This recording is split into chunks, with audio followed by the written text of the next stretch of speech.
Hello guys, welcome back to our channel. আজকের এই ভিডিওতে আমরা প্রেডিকশন করব সেকেন্ড ম্যাচ, যেটা কিনা হায়দ্রাবাদ এবং রাজস্থান খেলবে। এই খেলার 100% শিওর প্রেডিকশন আপনাদেরকে দেওয়ার চেষ্টা করব। তো চলুন শুরু করি। প্রথমে আমরা এখানে কথা বলবো প্লেইং 11 নিয়ে। তার আগে বলি, যারা এখনো 100% শিওর অ্যাকুরেসি রিপোর্ট কারো থেকে পাচ্ছেন না, লসে আছেন, তারা আমাদের সাথে একবার কাজ করে দেখতে পারেন। 100% শিওর অ্যাকুরেসি রিপোর্ট পাবেন আমাদের ইমো, হোয়াটসঅ্যাপ, টেলিগ্রামে জাস্ট একটা মেসেজ করলেই পেয়ে যাবেন। চলুন প্লেইং 11 দেখি, যেখানে আমরা দেখব রাজস্থানের কিন্তু প্রবেবল প্লেইং 11-এ একটা আপডেটও রয়েছে। সেখানে হচ্ছে সঞ্জু কিন্তু প্রথম 3 ম্যাচের ক্যাপ্টেন থাকবে না, থাকবে হচ্ছে রিয়ান পারাগ। তো বাকি প্লেইং 11 সেমই থাকবে। তো চলুন, যেখানে Jaiswal, Sanju, Nitish Rana, Riyan Parag, Dhruv Jurel, Hetmyer, Shivam Dube, Hasaranga, Jofra Archer, এখানে থাকবে হচ্ছে গিয়ে মাহেশ দীক্ষানা, সন্দীপ, এখন হচ্ছে গিয়ে থাকবে তুষার, ইম্প্যাক্ট প্লেয়ার হিসেবে থাকবে এইখানে। আমরা যদি এখানে প্লেইং 11 হায়দ্রাবাদের নিয়ে কথা বলি, তাদের ওপেনার তো অনেক জোস। এখানে ওপেনার যেখানে ট্রেভিড হেড, অভিষেক শর্মা থাকবে। ঈশান কিষান 3 নম্বরে খেলবে, দুর্দান্ত ব্যাটিং করে তিনিও।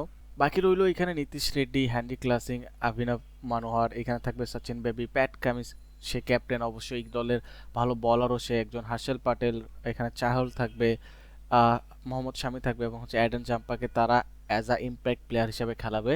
সো এইখানে কিন্তু ক্লিয়ার হয়ে যায় আসলে কোন দলটা শক্তিশালী এবং কোন দলের কাছে ভালো বোলিং রয়েছে। ডেফিনেটলি এখানে স্পিনারের দিক দিয়ে কথা বললেও বা মিডল অর্ডার বা হচ্ছে পেসারের দিক দিয়ে এখানে হায়দ্রাবাদ অনেকটা এগিয়ে রয়েছে এবং ব্যাটসম্যানের দিক দিয়েও কিন্তু অনেকটা এগিয়ে রয়েছে। আমার মনে হয় এখানে যদি কম্পারিজন করা হয়, 50%-এর ভিতরে 70% থাকবে এইখানে হায়দ্রাবাদ এবং 30% থাকবে এখানে প্লেইং 11-এ থাকবে হচ্ছে কি রাজস্থান রয়্যাল। আমরা যদি পুরনো হিস্ট্রির কথা বলি, সেখানেও আমরা দেখবো সানরাইজার হায়দ্রাবাদ এগিয়ে রয়েছে। লাস্ট 5টি ম্যাচের ভিতরে তারা গত সিজনের 3টি উইন করেছিল, 2টি হেরেছে। এটা লাস্ট 5টি ম্যাচের কথা বলতেছি, এবং রাজস্থান কিন্তু মাত্র 1টি উইন করতে পেরেছে, 4টি হেরেছে। এবং যদি আমরা এখানে কথা বলি লাস্ট 10টি ম্যাচের হেড টু হেড, সেখানেও দেখবো যে রাজস্থান এবং হায়দ্রাবাদ 5টি জিতেছে। বাট আমরা যদি লাস্ট 3 ম্যাচের কথা বলি, এখানে কিন্তু এসআরএচ লাস্ট 3টি ম্যাচ এখানে জিতে এসেছে। আমরা আরেকটু যদি এখানে দেখি এই গ্রাউন্ড এবং ওভারঅল পারফরমেন্সের কথা যদি বলি, এখানে 50% ম্যাচ এসআরএস সবসময় জিতে এবং 50% ম্যাচ এখানে রাজস্থানও ওভারঅল সবসময় জিতে। বাট এই গ্রাউন্ডে যদি দেখেন, নিজস্ব গ্রাউন্ডে কিন্তু এসআরএস 50% ম্যাচ উইন করেই করে, বাট এখানে কিন্তু রাজস্থান রয়্যালস মাত্র 30-40% ম্যাচ উইন করে। তার মানে এখানেও কিন্তু এই মাঠের কারণে এসআরএস এগিয়ে থাকবে। আমরা এখানে যদি দেখি হচ্ছে রাজীব গান্ধী ইন্টারন্যাশনাল স্টেডিয়ামের হায়দ্রাবাদের যে পিচ রিপোর্ট, সেখানে আমরা দেখতে পারবো অ্যাভারেজ 170 রানের মতো হয়।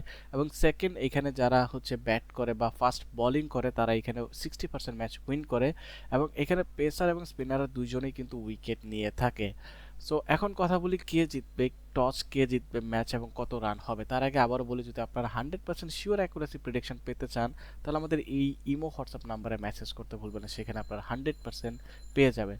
সো এখানে আমার মনে হয় রান হবে 185+ বা তার আশেপাশে। টস উইন করবে এখানে হায়দ্রাবাদ এবং ম্যাচ উইন কে করবে সেটা তো আপনারা অবশ্যই আশা করি আমাদের এই প্লেইং 11 যখন আমরা ডিটেইলে আলোচনা করতেছিলাম সেখানে আপনারা বুঝে গেছেন। স্টিল না বুঝলে আমাদের ইমো হোয়াটসঅ্যাপে যোগাযোগ করেন, আমরা আপনাকে সেখানে বলে দিব। Take care, bye by.